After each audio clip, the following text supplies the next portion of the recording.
I was at my desk, reviewing quarterly reports when my phone buzzed. The family group chat. My sister Ashley had sent a message, and my hands started shaking before I even finished reading it. "You're not invited to the wedding." "Goodbye, loser." 3 seconds later, Mom added a heart emoji to Ashley's message. Then, the laughing emojis started. Both of them, joking, mocking me in the chat we'd had for years. After everything I'd done for them, every bill I'd paid, every sacrifice I'd made, this was how they treated me. I sat there staring at my phone screen, watching the messages multiply. Ashley sent another one. "Wedding will be so much classier without you there, lol." Mom replied with 3 crying laughing emojis and added, "Finally, we can have fun without the boring police around." My coworker Sarah walked past my cubicle and asked if I was okay. I must have looked as devastated as I felt because she stopped and put her hand on my shoulder. I couldn't even speak. I just showed her my phone. "Miriam, that's horrible," she whispered. "I'm so sorry." But the messages kept coming. They were referencing inside jokes I wasn't part of, talking about how much better the wedding photos would look without me, making plans for the bridal party like I'd never existed. Ashley sent a gif of someone being pushed off a cliff with the caption, "Bye Felicia," and Mom responded, "Deed." I needed to think, so I locked my phone and tried to focus on work, but my mind was racing through the last 3 years. Ever since Dad left and Mom called me crying about the debt he'd left behind, I'd been supporting them, not just emotionally. Financially. It started small. "Miriam, honey, I can't make rent this month, just this once." That was 36 months ago. $1,200 every single month since then. But it didn't stop there. Ashley's car payment. $350 a month. Mom's car payment. Another $350. Mom's credit card minimum payments. Always at least $400 monthly because she kept using it. Ashley's student loans that she refused to pay herself. $200 a month. I pulled up my banking app during my lunch break and did the math I'd been avoiding. $2,600. Every month. For 3 years. That was $93,600. Almost $100,000 I'd given them. And this was how they thanked me. By excluding me from the biggest day of my sister's life and laughing about it. I thought about all the times I'd wanted to stop. The times I'd hinted that I couldn't keep doing this forever. Mom would cry. Ashley would guilt-trip me. "Family takes care of family, Miriam. Are you saying we're not family?" So I'd shut up and keep paying. My phone buzzed again. "Ashley, by the way, Miriam, can you Venmo me $500? Need it for the bachelorette party in Miami. Unless you're too busy being a bitter loser, lol." Something inside me snapped. Not the explosive, angry kind of snap. The cold, clear, decisive kind. My fingers were steady as I opened my banking app. I looked at the list of automatic payments scheduled for the 1st of next month. Mom's rent, both car payments, the credit card, Ashley's loans, all of it. I selected each one. Canceled, canceled, canceled, canceled, canceled. Then I went to my credit card account where Mom and Ashley were authorized users, removed them both, blocked them from my accounts entirely, changed my passwords, set up 2-factor authentication. The whole process took maybe 10 minutes. 10 minutes to undo 3 years of financial support. I typed in the family chat, "Perfect. Then I'll remove my payments from the account." I sent it and watched their responses come in. Ashley. "Lol, sure, Jan." Mom. "Sweetie, you say that every time you get upset. Let's talk about this like adults." Ashley. "You've been threatening that for years. You're too much of a doormat to actually do it." Mom. "Ashley's wedding is stressful enough without you making it about yourself. Can we please just focus on the important things?" Ashley sent a photo of her wedding dress. The one I'd technically helped pay for since my money had been covering her rent, freeing up her income for wedding expenses. $7,000. Isn't it gorgeous? Mom sent photos of the venue. Another thing my credit card deposit had helped secure, though they'd never admit it. The ceremony will be outdoors by the fountain. 65 guests. It's going to be magical. They kept planning in the chat, completely ignoring my message. talking about flower arrangements and seating charts and menu options, acting like I didn't exist except as the punchline to their jokes. Ashley sent another message directly to me in the group chat. Seriously though, about that $500 for Miami. Can you send it tonight? We're booking the Club Cabana tomorrow. My response was simple. Done. Check your accounts in the morning. Good luck with the wedding. More laughter emojis, more dismissive responses. So dramatic, Mom wrote. She'll calm down by tomorrow, Ashley added. I turned off my phone and packed up my desk.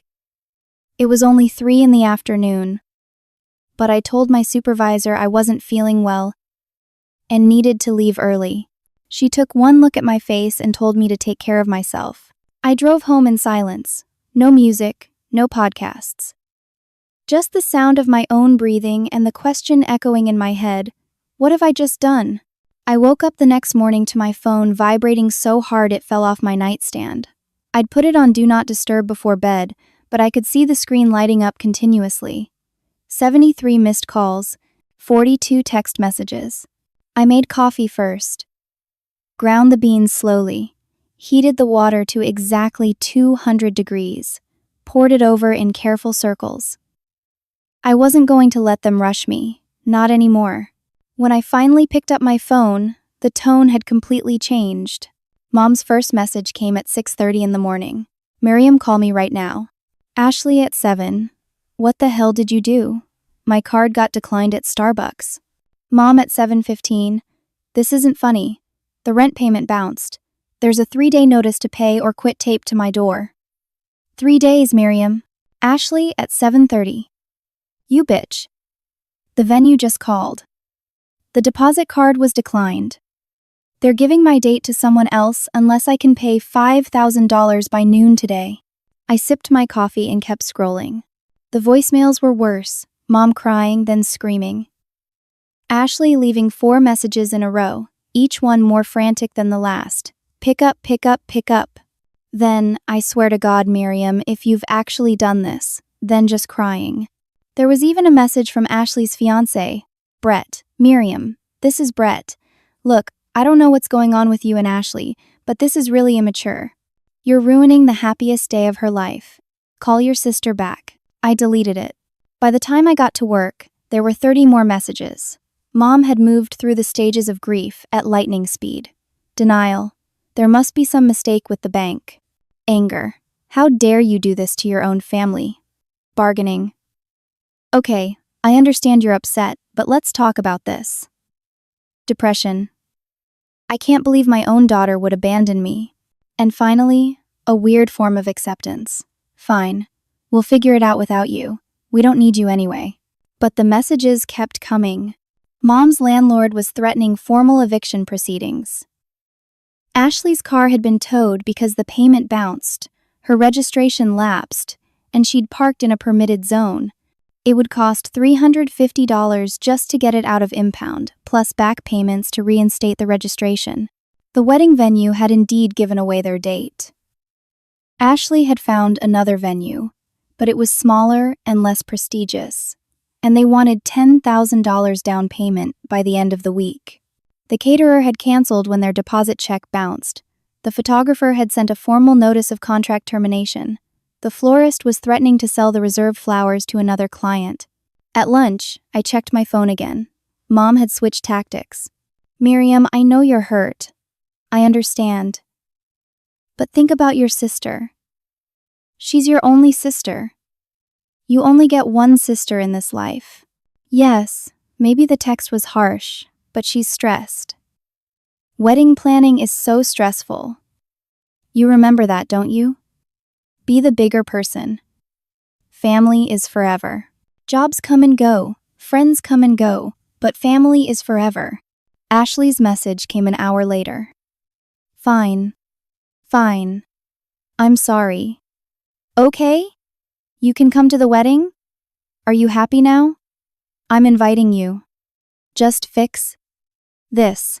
Brett's parents already think I'm trashy because of our family situation, and now this?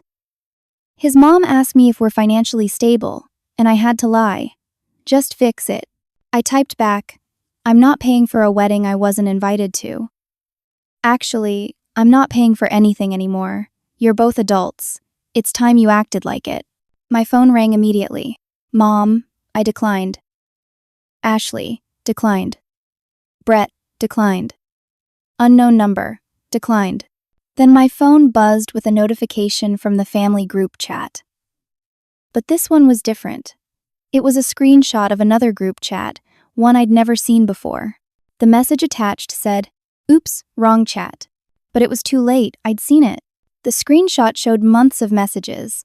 A group chat called Operation ATM with just Mom and Ashley. I scrolled through the screenshot, my coffee going cold in my hand. Ashley, 3 months ago. She's such a doormat lol. I told her I needed $200 for textbooks and she just sent it. I bought concert tickets. Mom, 2 months ago. I'm not even trying anymore. Yesterday I just said, Venmo me $300 and she did. Didn't even ask what it was for. Ashley, 6 weeks ago. So I'm obviously not inviting her to the wedding. But we'll keep taking her money until the last possible second lol. Mom, smart. She's too desperate to be loved to ever cut us off. I've been playing this game for 3 years. She'll never have the spine to stop. Ashley, did you see her pathetic face at Christmas when we did the gift exchange without her? She looked like she was going to cry. Mom, she did cry. I saw her in the bathroom, but she still paid for the entire Christmas dinner, $1,500, and we didn't even thank her. There was more. So much more. They'd been laughing about how they called me the ATM for years. Ashley had sent memes making fun of me. Mom had shared a conversation where my ex-boyfriend from 2 years ago told her I was too clingy and desperate for approval. They'd discussed asking me for another loan after the wedding to cover Ashley's honeymoon to Bali, $15,000. They'd already planned how to manipulate me into saying yes. I screenshotted everything before the message disappeared from the chat. Saved it to 3 different places: cloud storage, email, external hard drive. I didn't respond. I just saved it all and sat with the reality of what my family actually thought of me. This wasn't about a wedding. This wasn't even about money. This was about the fact that the 2 people who were supposed to love me most in the world saw me as a joke. An ATM machine with feelings they could manipulate whenever they needed a withdrawal. I maintained complete silence for 2 days. I'd blocked their numbers, but I kept a secondary app where I could still see their messages without them knowing. I wanted to watch the spiral from a safe distance. And spiral they did. Mom was facing eviction in 10 days if she couldn't pay the back rent plus late fees. $3,600 total. Ashley's wedding was now in 6 weeks with no venue secured, no caterer, no photographer, and no flowers. Her car was still an impound because she couldn't afford the $350 to get it out, plus the $400 in back payments for the insurance and registration. They'd maxed out their credit cards trying to cover the expenses I used to pay. Mom's credit score had dropped 80 points in 2 days from the bounced payments.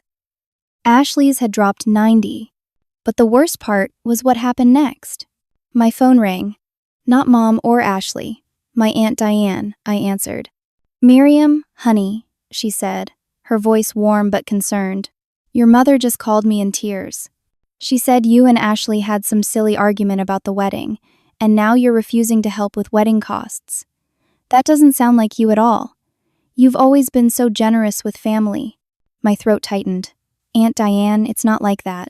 They told me I wasn't invited to the wedding. In a group chat, they called me a loser. Then Mom added a heart emoji like it was funny. There was a pause. Well, I'm sure it was just a joke that went too far. You know how Ashley is. She doesn't always think before she speaks. But honey, she's your sister, and your mother raised you, fed you, clothed you, everything she did for you growing up. Don't you think you owe her some grace? Sometimes we have to be the bigger person in families. I felt like I'd been punched. Aunt Diane, I've given them almost $100,000 over 3 years. I'm sure it feels like a lot, but family is priceless, honey. Money comes and goes. You only get one mother and one sister. That's when I realized Mom had gotten to everyone first with her version of the story. And her version painted me as the villain. Over the next 3 days, the family turned against me one by one. My cousin Jennifer unfriended me on Facebook. Then she posted, not naming me directly, Some people forget where they came from. Money changes people, and not in a good way. Grateful for the family members who stay humble and remember that love matters more than dollars. 47 people liked it, including Ashley and Mom. Uncle Tom called. He didn't even let me explain. Miriam, I'm disappointed in you. Your mother is about to be homeless because you're throwing a tantrum about not being in the bridal party.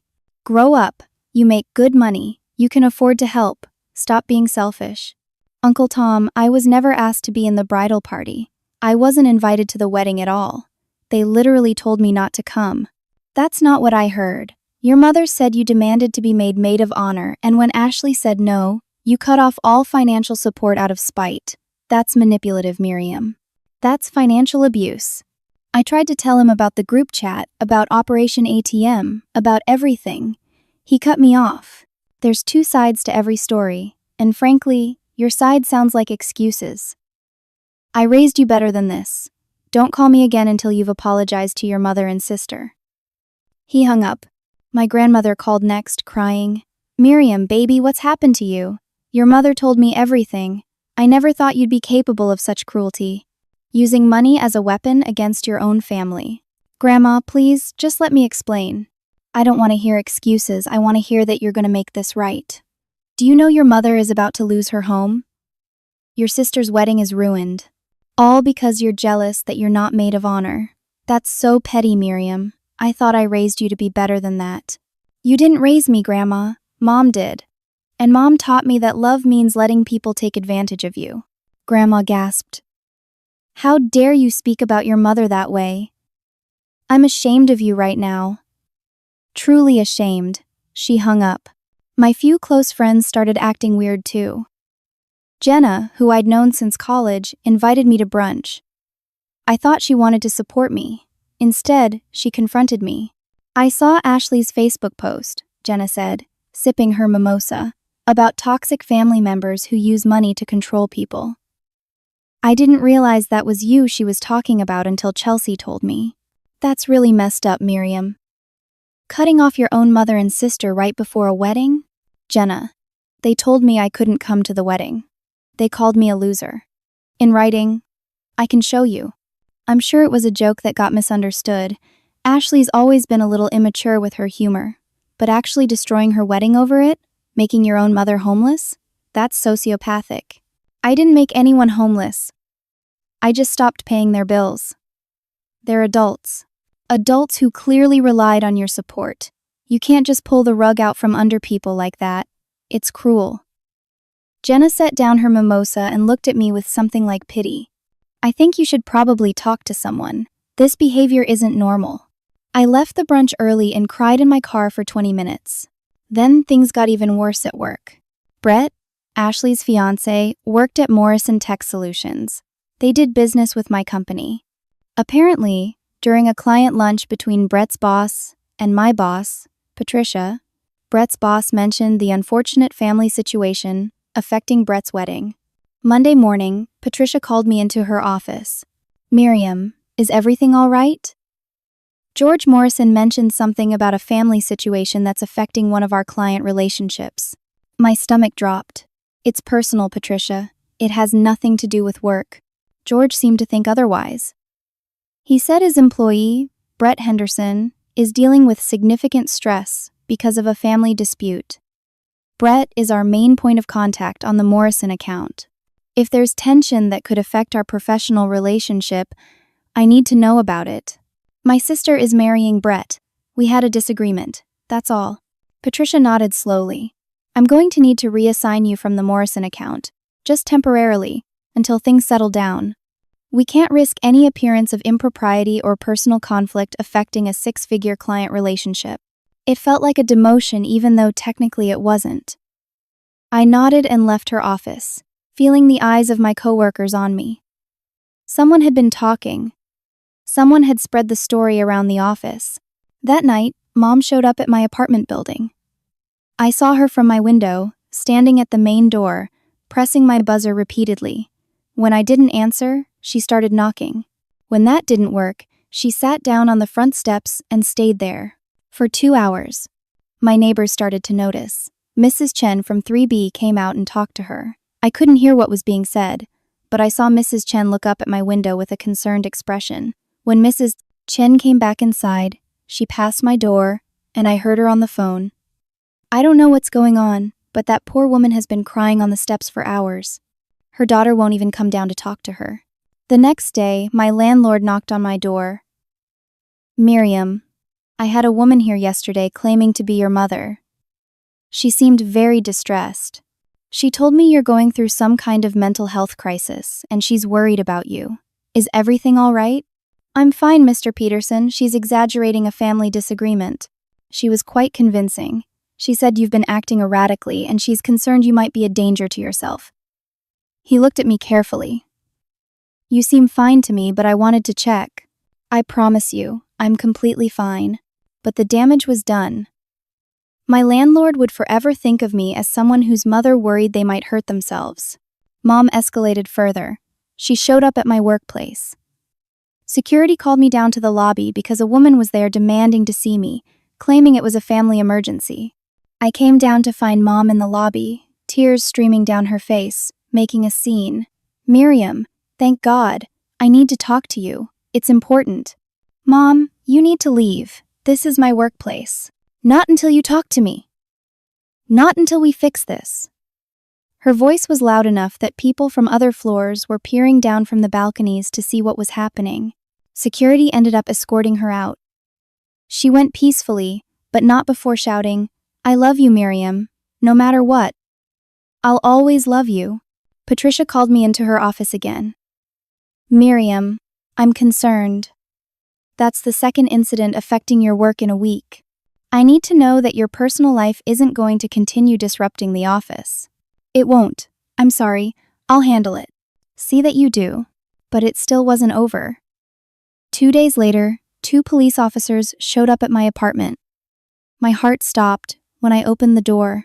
Ma'am, are you Miriam Caldwell? Yes. We need to ask you some questions about a complaint we received. May we come in? I let them in, hands shaking. They sat on my couch and pulled out a notebook. Your sister, Ashley Thompson, filed a report claiming you've stolen money from her. She says you two had a joint family business and you've embezzled approximately $100,000 over the past 3 years. Is there any truth to that? I felt the room spin. No, that's completely false. I gave them money willingly. There's no family business. I can show you my bank records. Every transfer I made was from my personal account to theirs as gifts. The detective looked skeptical but professional. Do you have documentation of these transfers? I pulled up my banking app and showed them 3 years of transactions. Every Venmo payment, every check, every automatic transfer. All going one direction. From me to them. And these were gifts? Yes, they were helping them with living expenses. Did they ever pay you back? No. Did you expect them to pay you back? No, they were gifts. The detective made some notes. This looks like a family dispute, not a criminal matter. Your sister may want to pursue this in civil court if she believes you owe her money. But from what I can see, this isn't embezzlement or theft. They left, but not before one of them said, Ma'am, I'd recommend keeping all your documentation organized. Family disputes about money can get messy. Protect yourself. After they left, I called Patricia to give her a heads up that police had come to my apartment, just in case it somehow got back to the company. She was silent for a long moment.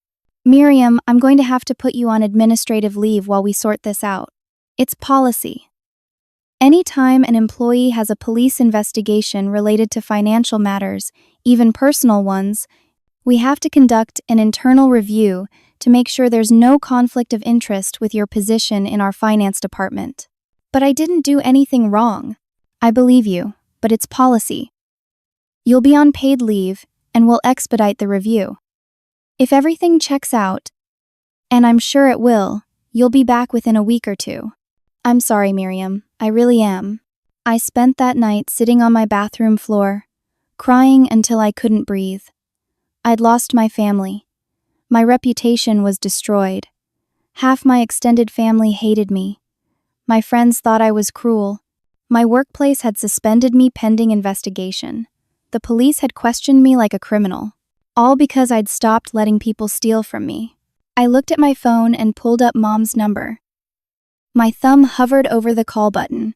It would be so easy. Just apologize. Tell them it was all a misunderstanding. Send them money. Fix everything. Go back to being invisible and used and safe. At least then I'd have a family, even if they didn't really love me, even if they only loved what I could give them. It was better than this crushing loneliness, wasn't it? I almost called. I was 1 second away from giving in completely. But then I remembered the screenshot. Operation ATM, the laughing emojis, the years of mockery. She's too desperate to be loved to ever cut us off. I put my phone down and went to bed. 3 weeks passed. 3 of the longest weeks of my life. I'd stayed in my apartment mostly, only going out for groceries, and 1 meeting with HR to answer questions for the internal review. My bank records proved I hadn't done anything wrong. Every dollar I'd given Mom and Ashley had been my own money, freely given, with no business arrangements or expectation of repayment. But the damage to my reputation lingered. I could feel it in the way the HR representative looked at me. Sympathetic but cautious, like I might be the kind of person who causes drama wherever I go. Through my grandmother, who still called occasionally to try to convince me to reconcile, I learned that Ashley's wedding had been saved. Brett's parents had agreed to pay for a smaller ceremony. It was happening in 4 weeks at a local Italian restaurant instead of the fancy country club venue, 65 guests instead of 150, a DJ instead of a live band, grocery store flowers instead of a professional florist. They're being very gracious about it, Grandma told me on the phone. Much more gracious than you've been. Grandma, did Ashley or Mom ever show you what they wrote about me? I don't want to hear it, Miriam. Whatever they said was probably just venting. Everyone vents about family. It doesn't mean anything. They called me an ATM machine. They had a whole group chat where they laughed about manipulating me. That's taken out of context. You're being paranoid. I couldn't win. I'd stopped trying to defend myself to people who'd already made up their minds. Mom had moved in with Ashley and Brett, violating the terms of their apartment lease, which specified only 2 occupants. Through my cousin Jennifer's Instagram stories, which I could still see through a mutual friend's account, I saw photos of their cramped apartment with Mom's stuff everywhere. The caption said, "When family takes care of family during hard times, some people understand loyalty." The passive-aggressive posts were constant. Ashley posted a quote about betrayal.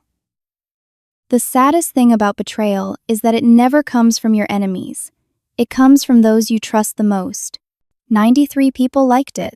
But then something happened that changed everything. I got a call at 11 at night from Aunt Diane. Her voice was panicked.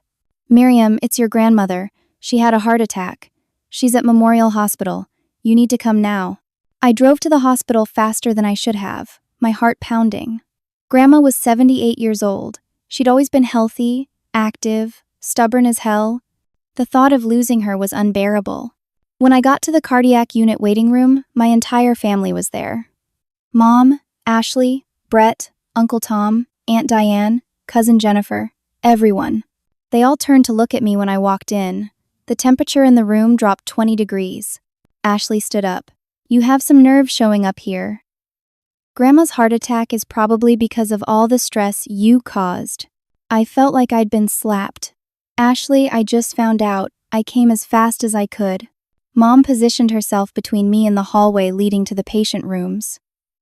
"Haven't you done enough? Do you have any idea what you've put this family through?" Grandma has been beside herself with worry. And now this.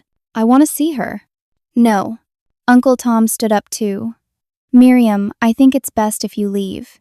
Your grandmother doesn't need any more stress right now. The doctors said the next 24 hours are critical. Just go." "She's my grandmother too."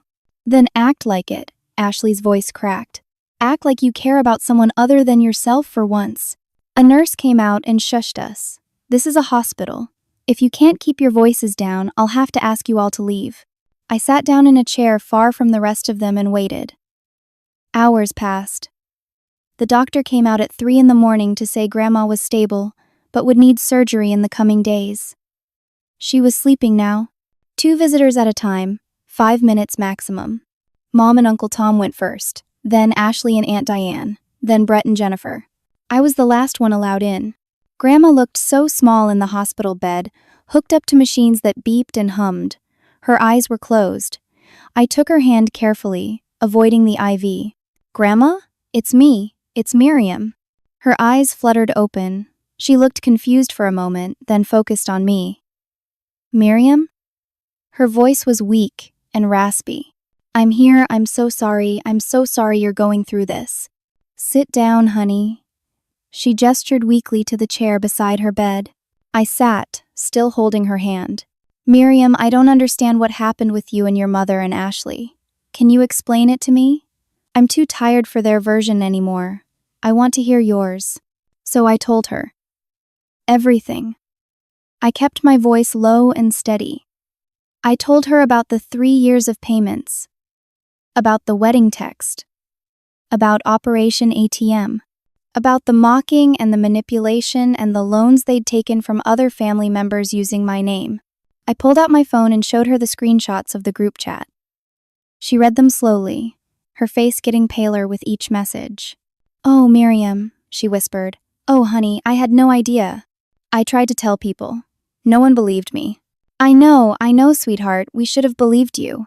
A tear rolled down her cheek. "But Miriam, they're still your family." Maybe you could let it go? For the sake of family peace? They're your mother and your sister. You only get one of each. Even now. Even after seeing the proof. Even after a heart attack that landed her in the hospital. She still wanted me to sacrifice myself for family peace. I squeezed her hand gently. "Grandma, I love you, but I can't set myself on fire to keep them warm anymore. I just can't." She closed her eyes. "I understand, honey. I don't agree, but I understand. I wish things were different." "Me too." The nurse came in and told me my time was up. I kissed Grandma's forehead and left. When I got back to the waiting room, no one looked at me. I left the hospital and drove home in silence. The next day, I got an email from HR. Subject line, "Return to work authorization." Patricia had pushed through the internal review. I was cleared to return to work immediately. In fact, the email contained better news. The promotion I'd been promised before all this happened, the one that had been delayed during the family drama, was officially approved. I was now Senior Director of Marketing. $20,000 salary increase. New office. Direct reports. "Your professionalism and dedication during a difficult personal situation impressed the executive team," Patricia's email said. "We look forward to seeing you back in the office Monday." I should have felt relieved. Instead, I felt nothing. I was cleared at work, but I'd lost my family. I'd been accused of causing my grandmother's heart attack. I was alone. That evening, my phone buzzed with a news alert. A text from a number I didn't recognize. "You might want to see this." It was a link to Ashley's wedding registry. She'd added a new item. "Help us recover from family betrayal fund. Suggested donation $500. The description read, "As many of you know, we've faced unexpected challenges in planning our wedding due to a family member's selfish actions. We're grateful for Brett's parents' generosity, but we're still recovering financially from the damage done. Any contribution helps us start our marriage on solid ground." 43 people had already donated. I recognized names. Family, friends, distant cousins, people from Ashley's college. The total was over $12,000. They were crowdfunding off the story of my betrayal. I sat on my couch, staring at the registry page, and something broke inside me. Or maybe it finally healed. I couldn't tell the difference anymore. I pulled up my bank records. Time to find out exactly how much they'd stolen beyond what I'd willingly given. I spent my last 2 days of administrative leave at home, going through 3 years of financial records with a fine-tooth comb. What I found made my blood run cold. There were ATM withdrawals I hadn't made, starting about 14 months ago. $200 here, $300 there. Small enough that I hadn't noticed them in my regular checking account. But when I added them up, it came to $8,300. The withdrawals happened near Mom's apartment. All of them. My stomach sank as I remembered giving her my debit card 2 years ago for emergencies. I'd forgotten about it. Apparently, she hadn't. Then I pulled my credit report. something I should have been doing annually but had neglected. There, in black and white, was a credit card I'd never opened. Bank of America Platinum Rewards. America Platinum Rewards. Opened 18 months ago. Billing address, mom's apartment. Current balance, $4,200. My hands shook as I called Bank of America's fraud department. Yes, I need to report identity theft. Someone opened a card in my name without my permission. The representative walked me through the process. I'd need to file a police report. Document everything. Provide proof that I didn't open the account or authorize the charges. Ma'am, do you know who might have done this? I hesitated. If I filed the report and named Mom, she'd be arrested. Identity theft was a serious crime, but if I didn't, the debt would stay on my credit report. And she'd gotten away with it. I need some time to think about this, I told the representative. Can I call back? Of course, but the sooner you file, the better. I hung up and sat with the weight of the decision. I had evidence of actual crimes now, not just hurt feelings or family drama. Actual theft. Actual fraud. I could send my own mother to prison. The thought made me sick, but so did the realization that she'd been stealing from me for over a year while I was voluntarily giving her thousands of dollars every month. It wasn't enough. It was never going to be enough. Before I could decide what to do, my phone rang. Aunt Diane. Miriam, I need to talk to you about something important. Can we meet for coffee? Her tone was serious but not hostile. Different from the last few weeks. Sure. When? Today? In an hour? The Starbucks on Maple Street? Okay. I met her there, expecting another lecture about family loyalty. Instead, Aunt Diane looked nervous. Guilty even. She waited until we both had our drinks and were sitting in a corner booth.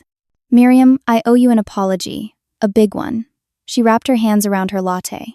Last month your mother called me. She said you'd promised to pay for Ashley's wedding, but backed out at the last minute. She said the family needed to come together to help Ashley have the wedding she deserved. She asked me for $20,000. My coffee went cold in my hands. I gave her $10,000. It was all I could spare without touching my retirement. She promised me you'd pay me back in installments. She said you felt guilty about the whole situation and wanted to make it right but needed time. Aunt Diane's eyes filled with tears. Miriam, that was a lie, wasn't it? You never promised to pay me back. You never even knew about the loan. No, I whispered. I had no idea. I'm so sorry. I should have called you directly. I should have verified. But she's my sister, and I trusted her. Diane wiped her eyes. When is that money coming back to me? Because I need it. I'm supposed to retire next year.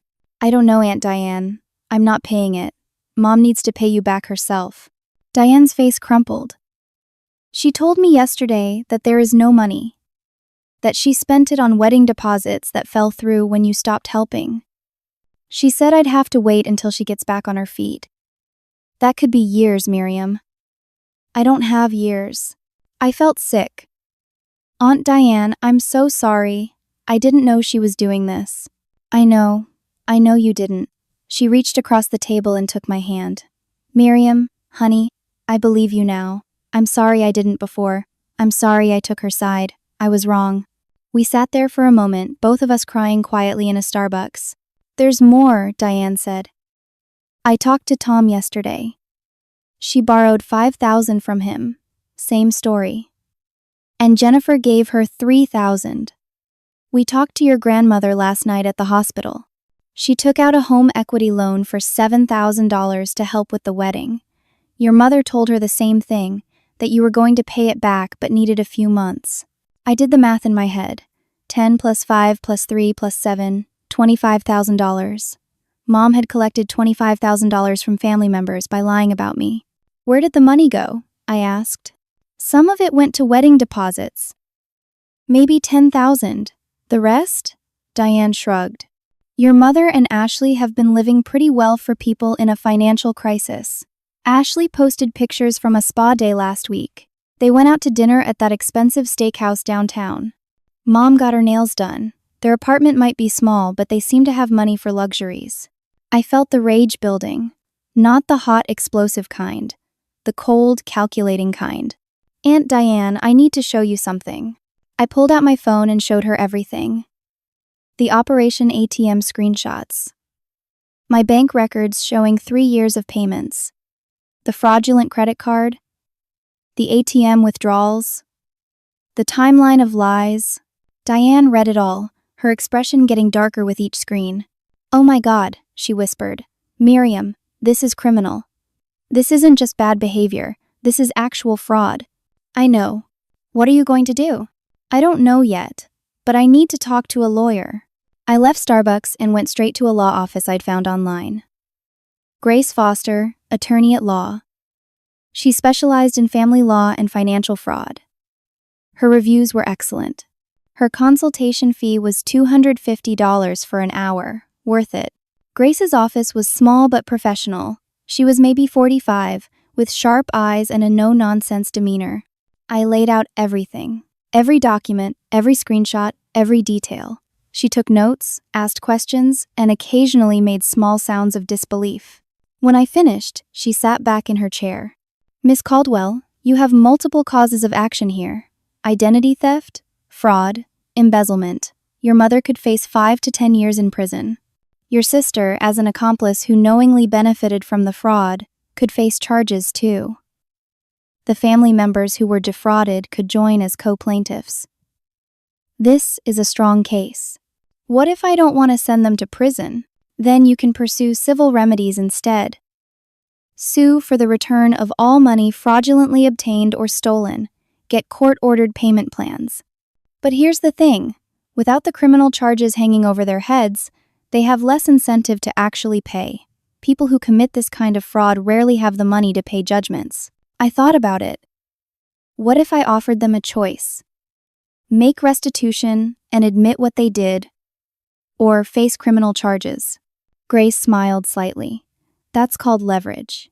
And yes, you could do that, but it has to be done carefully, through legal channels, so it's not considered extortion or blackmail. I can help you structure an offer. How would that work?" Grace pulled out a legal pad and started writing. "We draft a formal demand letter. It outlines every fraudulent act. It specifies the total amount owed to you and to the other family members. It offers 2 options. Option 1, they agree to a legally binding payment plan with specific terms and consequences for non-payment. Option 2, you and the other victims file criminal complaints and civil suits. What kind of payment plan? That's up to you, but it should be realistic. If you demand too much too fast, they'll default immediately and you'll end up in court anyway. If you're too lenient, they'll take advantage again." We spent the next 40 minutes drafting terms. By the time I left Grace's office, I had a plan. A real plan. One that gave me back control. Over the next 2 days, I called Uncle Tom, Cousin Jennifer, and Aunt Diane.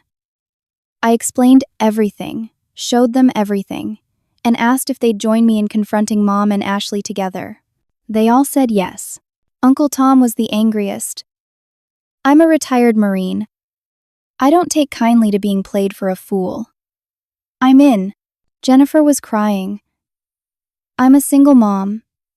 That $3,000 was supposed to be for my daughter's braces. I can't believe Aunt Linda would do this to me." Aunt Diane just looked tired. "Let's end this." I also called Grandma. She was home from the hospital, recovering slowly. I told her what I'd found. She was quiet for a long time. Then, "Miriam, I believe you. I don't want to, but I do. What are you going to do?" "Give them a choice. Make it right, or face the consequences." "Will you tell me before you do it, so I can prepare myself?" "Yes, Grandma." "Okay, honey, do what you have to do. I won't stop you." The confrontation was scheduled for Saturday afternoon. Ashley's wedding was exactly 4 days away. Small ceremony at Carmine's Italian restaurant. 53 confirmed guests, according to the Facebook event I could still see through a friend. Saturday came. I picked up Uncle Tom and Aunt Diane. Jennifer drove herself. Grace, my attorney, agreed to come as well, though I'd have to pay her hourly rate, worth every penny. We all met in the parking lot outside Ashley and Brett's apartment complex. "Everyone ready?" I asked. They nodded. We walked up to apartment 2C and I knocked. Mom answered. Her face went from confusion to shock to fear in about 3 seconds. Miriam, what? What are you all doing here? We need to talk. All of us. Is Ashley home? She's getting ready for dress alterations. This isn't a good time. Uncle Tom stepped forward. Make it a good time, Linda. We're not leaving. Mom stepped aside, and we filed into the apartment. Ashley came out of the bedroom, saw us all, and her face went pale. What's going on? Why are you all here? Brett came out too, looking confused. Ashley? Who are all these people? My family, Ashley said weakly. We sat down. Mom and Ashley on the couch. Brett standing protectively behind Ashley. The rest of us spread around the small living room. Grace stood by the door, professional and imposing in her business suit. I started talking. I laid out everything. Every fraudulent act, every lie, every stolen dollar. I showed them the bank records on my laptop, the screenshots of Operation ATM, the credit card statements, the ATM withdrawals.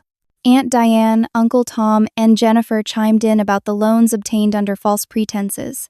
Mom tried to interrupt. This is all taken out of context. Miriam, you're twisting everything. I'm not twisting anything. These are facts. Documented facts. Ashley tried deflection. Mom needed help. What was I supposed to do? Let my own mother be homeless? I pulled up her Venmo account on my phone and showed the receipts. Designer handbags, spa treatments, concert tickets, bottles of champagne at clubs. You were so worried about Mom being homeless that you bought a $400 purse? Ashley's face went red. I deserve nice things. I'm getting married. Uncle Tom exploded. With my money. Money I gave because I thought Miriam owed it. The apartment erupted, everyone yelling, Mom crying, Ashley screaming, Brett trying to calm everyone down. Grace stepped forward and raised her voice. Enough! Everyone stopped. I'm Grace Foster, Miss Caldwell's attorney. I'm here to make you a formal offer. I suggest you listen carefully. She pulled out 2 manila envelopes. Envelope 1 contains criminal complaint forms for identity theft, fraud, and embezzlement, already filled out, ready to be filed with the police department. Multiple jurisdictions, since the crimes crossed city lines. I've consulted with the district attorney's office. They're very interested. Mom's face went white. Envelope 2 contains a settlement agreement. Miss Caldwell and the other victims are willing to forego criminal charges under specific conditions. Grace laid out the terms. Mom and Ashley had to repay every fraudulently obtained dollar. $8,300 from the ATM withdrawals, $4,200 from the credit card, $10,000 to Aunt Diane, $5,000 to Uncle Tom, $3,000 to Jennifer, $7,000 to grandmother, plus restitution to me for the 3 years of gifts obtained through manipulation, which we could prove in court given the Operation ATM messages. Total. $32,000 from me, plus $25,000 to the other family members. $57,000 total. Payment plan, $500 per month for 9 years and 6 months. If they missed a single payment, the criminal complaints would be filed immediately. They had to sign affidavits admitting what they'd done. The affidavits would be held by Grace's office. They had to publicly apologize. A post on Facebook explaining that they'd lied about me, defrauded family members, and committed identity theft. Mom had to move out of Ashley's apartment within 30 days. And they could never contact me again except to make payments. Mom found her voice. You're blackmailing us. Grace smiled coldly. No. Blackmail is threatening to expose a secret unless someone pays money. This is offering you a choice. Face criminal prosecution for your actual crimes, or make voluntary restitution. Perfectly legal. Ashley looked at Brett, panicked. Brett, do something. Brett looked at her like he'd never seen her before. Ashley, did you really spend $3,000 of someone else's money on spa days and purses? It wasn't like that. I needed those things. While telling your family you were in a financial crisis, Ashley started crying. Real tears this time, not the manipulative kind. I'm getting married in 4 days, Brett. 4 days. And she's doing this now? She's doing this because you committed crimes, Brett said quietly. Multiple crimes. Ashley, I work in finance. I understand fraud. This is serious. Uncle Tom stood up. Sign the papers or don't. But if you don't, I'm walking to the police station right now.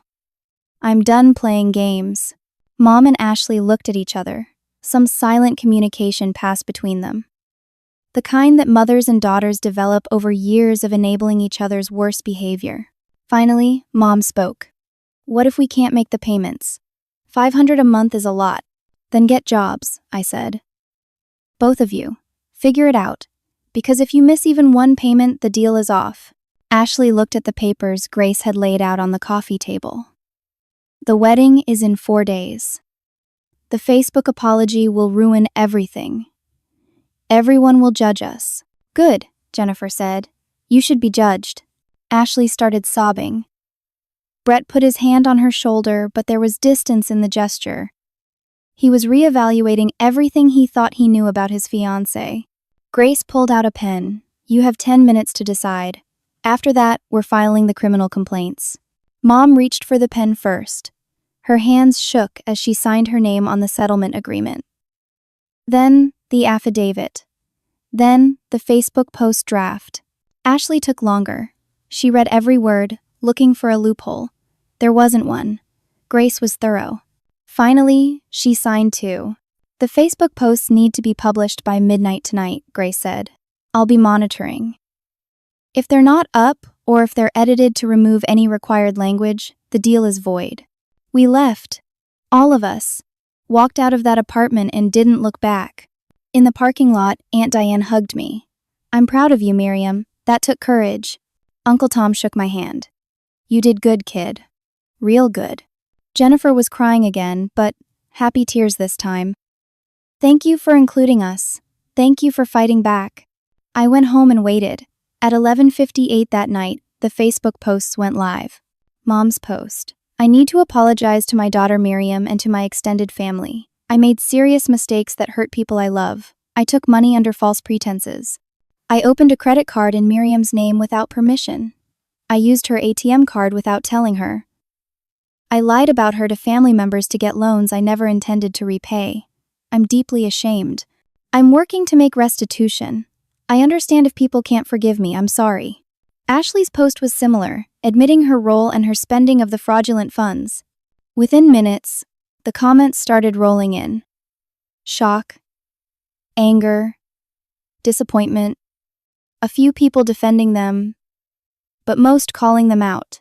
My phone stayed silent, no calls from Mom or Ashley. They weren't allowed to contact me. I fell asleep that night, feeling something I hadn't felt in weeks.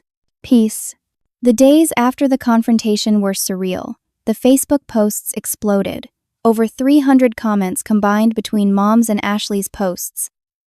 Family friends expressing shock. Distant relatives saying they'd always suspected something.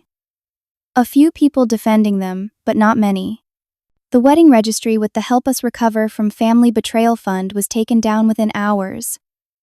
I heard through Aunt Diane that several people who donated demanded refunds once they learned the truth.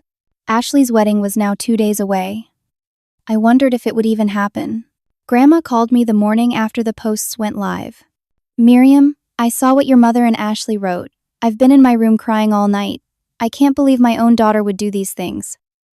I'm so sorry I didn't believe you sooner. It's okay, Grandma. It's not okay. I failed you.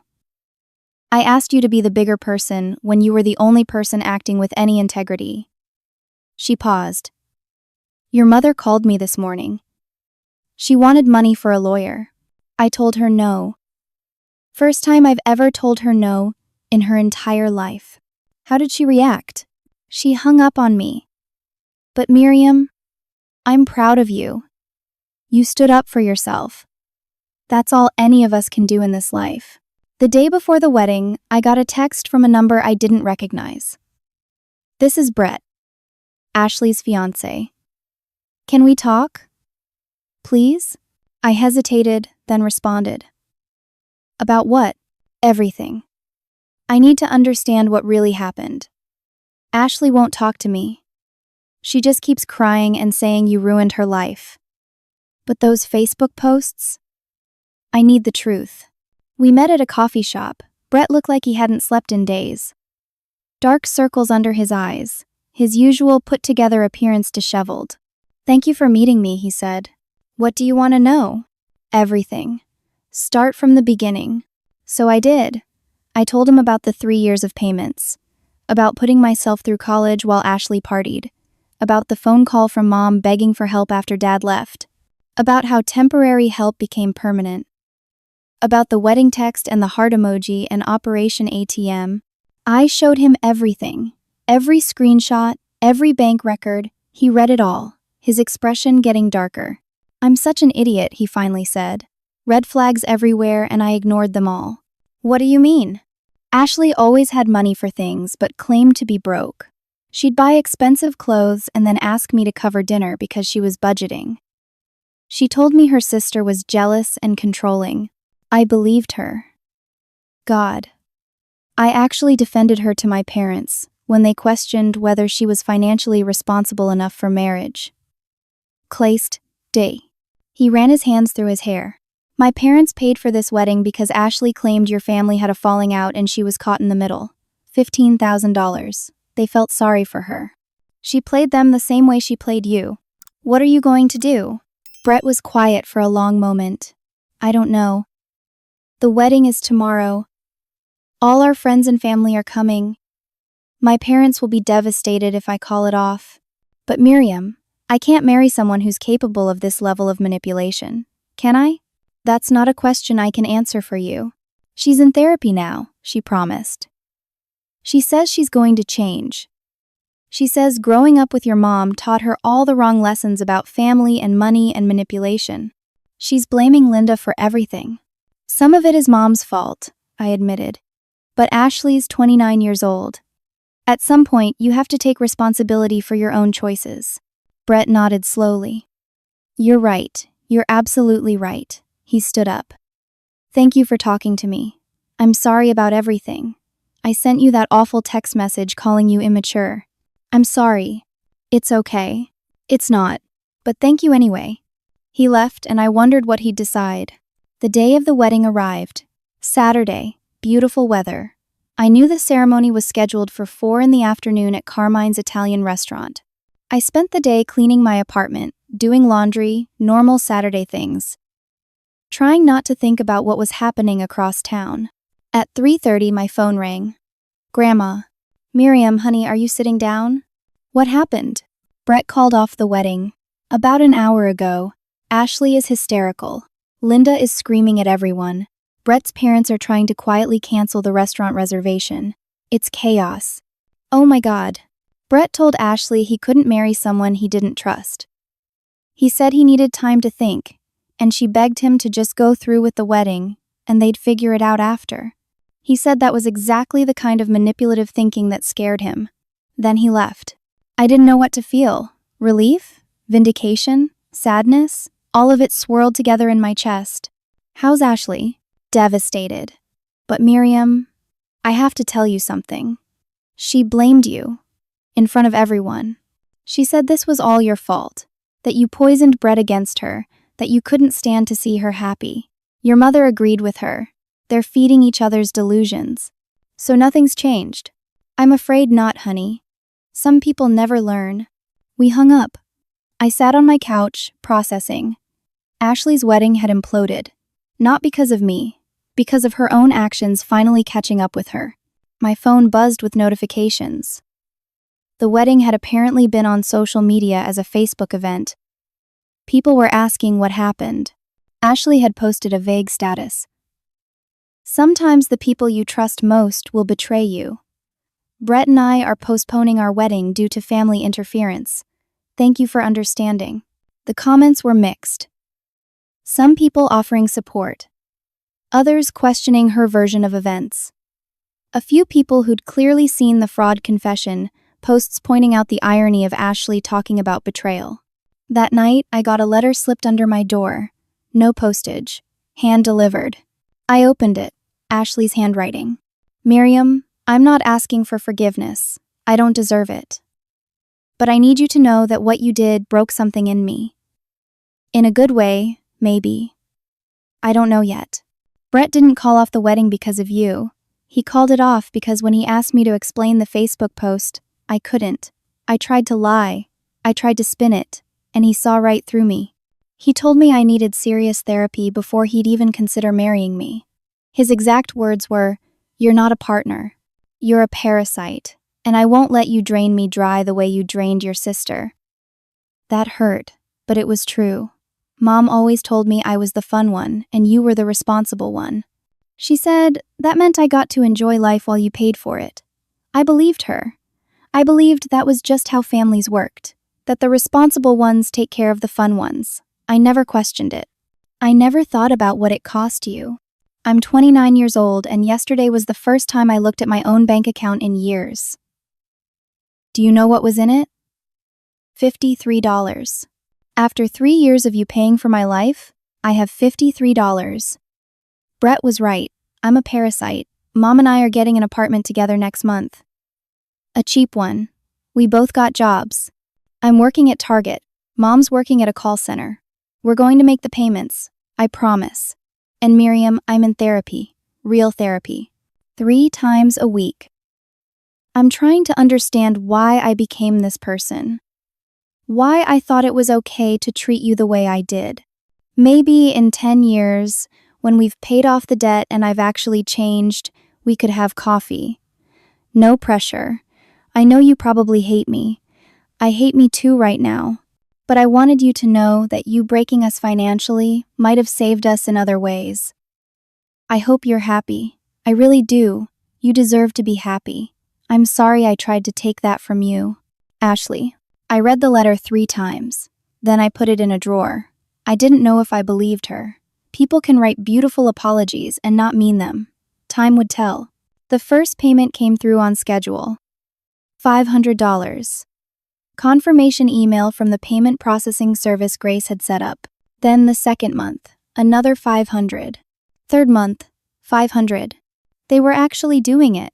Through family updates from Grandma and Aunt Diane, I learned more. Mom and Ashley had rented a small 2-bedroom apartment in a less expensive part of town. Mom was working 40 hours a week at the call center. Ashley had gotten promoted to team lead at Target. They were budgeting for the first time in their lives. Brett and Ashley were in couples therapy, though they weren't back together. He'd agreed to try to rebuild trust, but slowly. No wedding date. No living together. Just therapy and time. Meanwhile, my life moved forward. 3 months after the confrontation, I was sitting in my new office. The promotion had come with a beautiful corner office on the 7th floor. Windows overlooking downtown. My name on the door. Miriam Caldwell, Senior Director of Marketing. My team was great. 5 direct reports who actually respected me. Projects that challenged me. A salary that let me save money for the first time in years instead of bleeding it out to ungrateful family members. Patricia stopped by my office one afternoon. "Miriam, I wanted to tell you personally. The Morrison account is back in your portfolio. Brett Henderson specifically requested you continue as the point of contact," he said, and I quote, "Miriam handled a difficult family situation with more grace and integrity than I've seen from anyone in my professional career. I trust her completely." I almost cried. After everything, Brett still respected me. My personal life was healing too. I'd started therapy after everything happened. My therapist, Dr. Williams, had helped me understand codependency, emotional manipulation, and healthy boundaries. "You weren't responsible for fixing your family, Miriam," she'd told me in one session. "You were responsible for yourself. And you finally put yourself first. That's not selfish. That's survival." I'd also started dating. His name was Colin. We'd met through work. He was a graphic designer at a partner agency. He was kind, stable, had a healthy relationship with his own family. When I told him my story, condensed version, he'd looked at me with genuine respect. "You're one of the strongest people I've ever met," he'd said. That had made me cry. Happy tears, for once. 4 months in.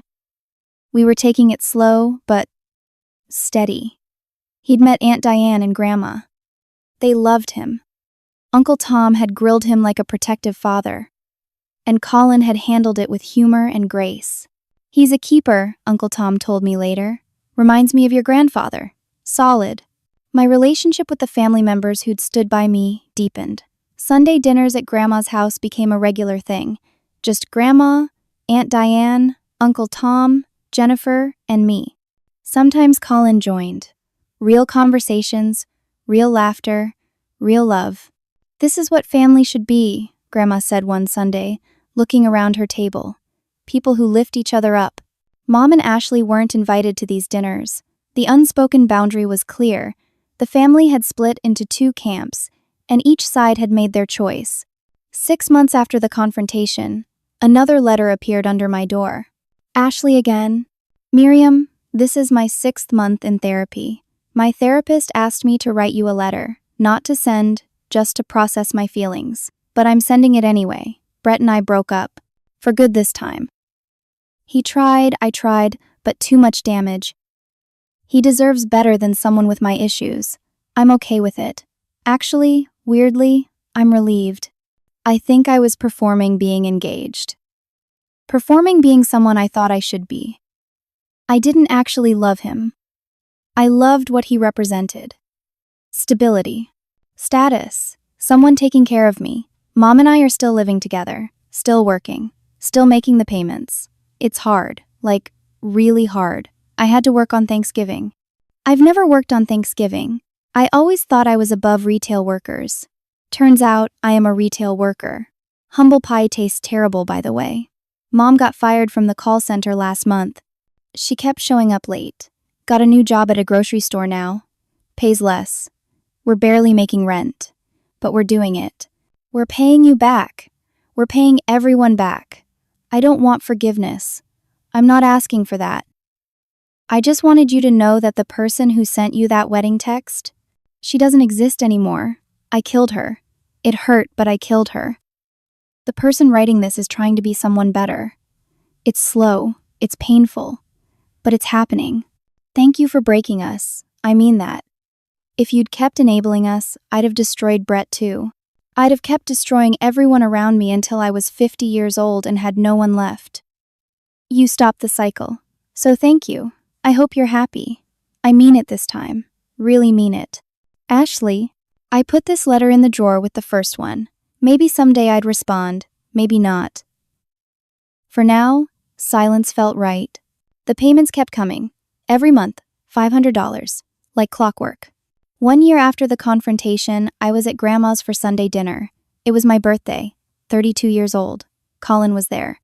So was Aunt Diane, Uncle Tom, Jennifer, and her daughter Sophie. Grandma made my favorite meal, pot roast with roasted vegetables. Apple pie for dessert, candles and singing, and genuine celebration. As we sat around the table, Grandma raised her glass. A toast to Miriam, who taught all of us what real strength looks like. Not the strength to endure, the strength to say enough, the strength to walk away from toxicity, the strength to put yourself first. Miriam, honey, I'm proud of you, prouder than I can say. Everyone clinked glasses. Colin squeezed my hand under the table. Later, as I helped Grandma wash dishes, she spoke softly. Your mother called me last week, asked if she could come to Sunday dinners. I told her no. How did she react? She cried. Said she's changed. Said she's working hard to make things right. Asked if there's anything she can do to be forgiven. What did you tell her? I told her that forgiveness isn't a door that opens after enough apologies. Sometimes it's a window that stays closed for everyone's protection. She didn't like that. Do you think she has changed?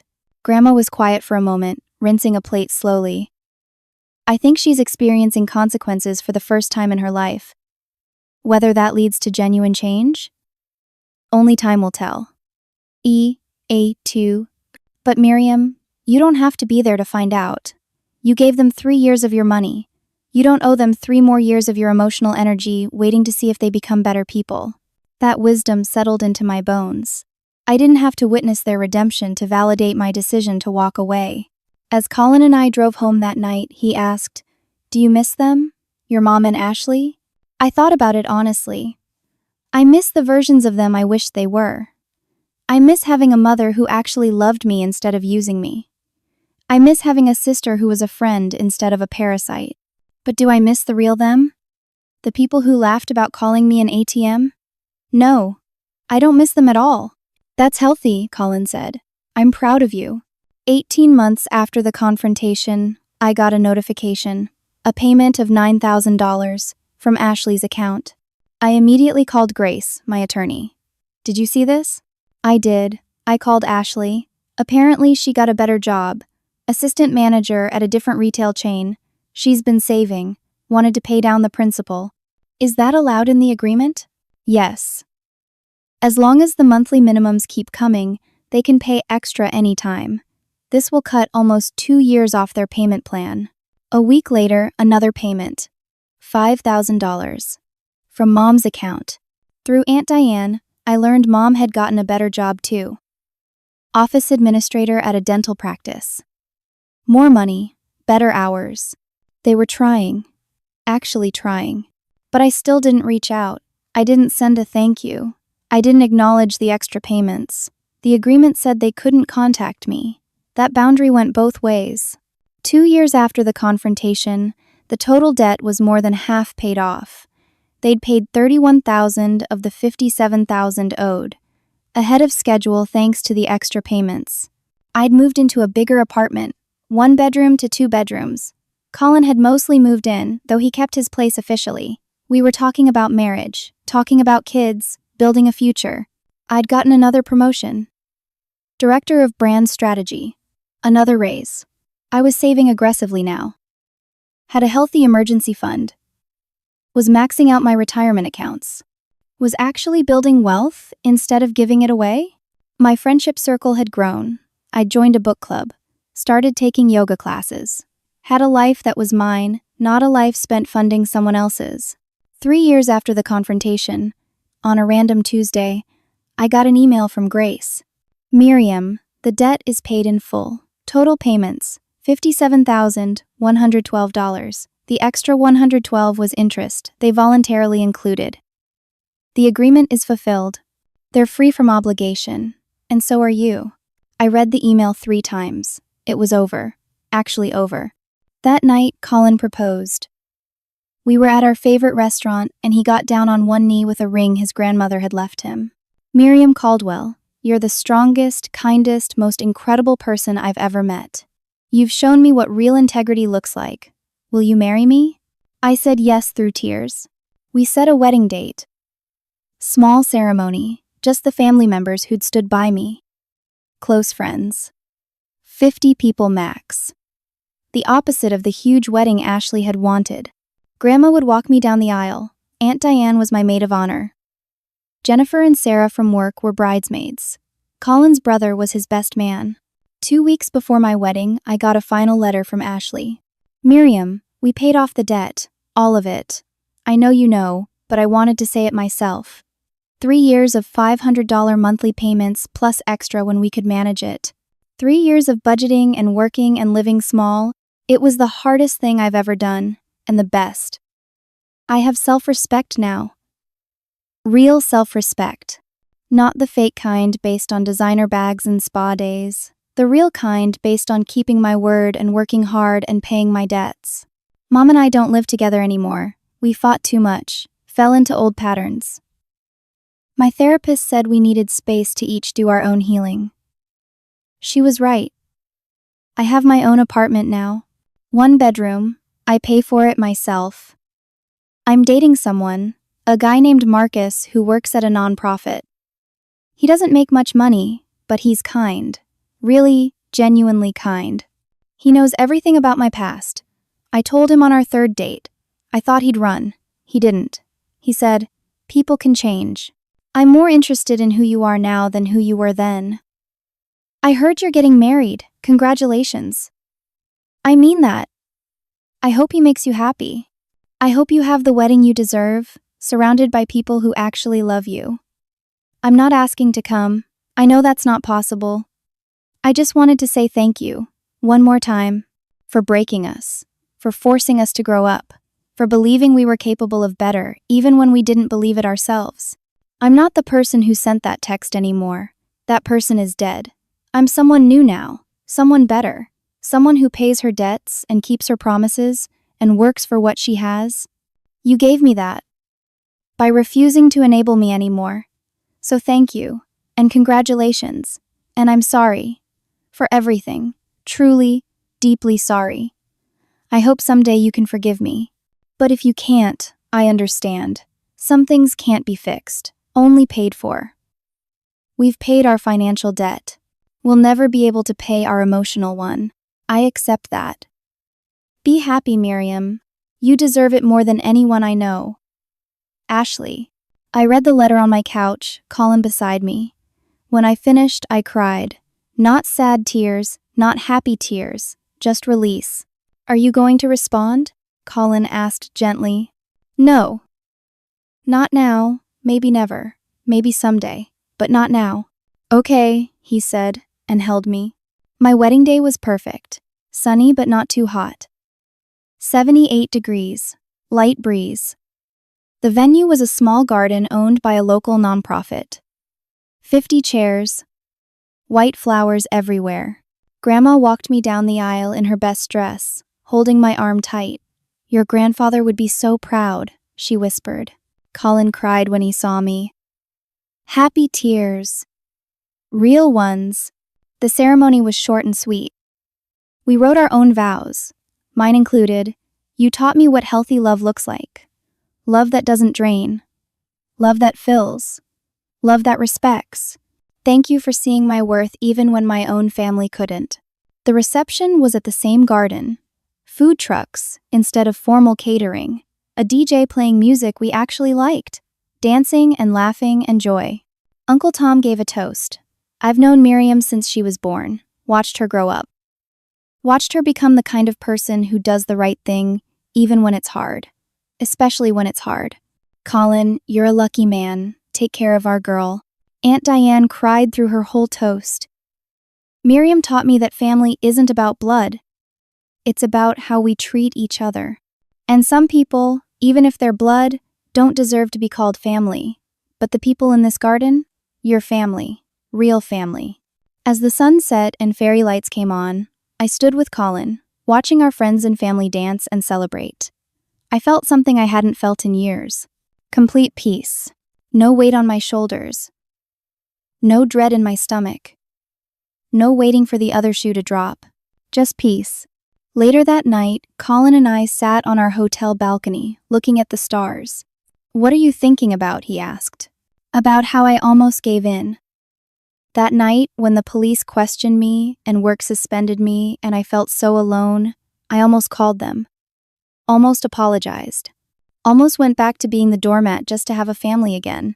What stopped you? The screenshot. Operation ATM. Seeing proof that they saw me as a joke. I'd rather be alone than be a punchline. You're not alone anymore. No, I smiled. I'm not. For years, I thought love meant sacrifice. I thought being a good daughter and sister meant giving everything, accepting nothing, swallowing hurt. I thought boundaries were selfish, and that family meant unconditional tolerance, no matter how badly they treated you.